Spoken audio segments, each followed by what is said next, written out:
Friends, আজকে আমি তোমাদেরকে দেখাবো একটি ছবিকে কিভাবে ব্যাকগ্রাউন্ড বাদ দিয়ে সিলেক্ট করে কপি পেস্ট করে অন্য একটা পেজের ভিতরে আমি সেভ করে রাখতে পারি। তো চলো আমরা স্টার্ট করি। Open with option. ওকে,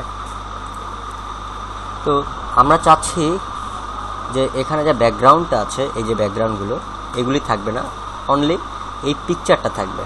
তো আমরা এই কাজটা কীভাবে করব? এই কাজটা করার জন্য আমাদেরকে একটা টুলস ইউজ করতে হবে। টুলসটার নাম হচ্ছে ম্যাগনেটিক লেজার টুল। ঠিক আছে, আমরা ম্যাগনেটিক লেজার টুল দিয়ে এখানে একটা ক্লিক করলাম। দেন আস্তে আস্তে করে আমার যতটুকু জায়গা দরকার ঠিক ততটুকু জায়গা আমি সিলেক্ট করতে করতে যাচ্ছি। ওকে, সিলেক্ট করতে করতে যাচ্ছি।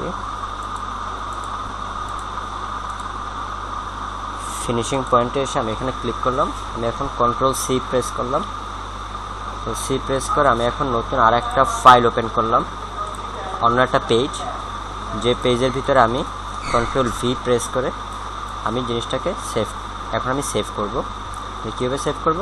Ctrl+S যখন দিলাম এটা সেভ হয়ে যাচ্ছে। আমরা জেপিইজি ফাইলে সেভ করছি, আর এটার নাম দিচ্ছি আমি সাপোজ ফাও।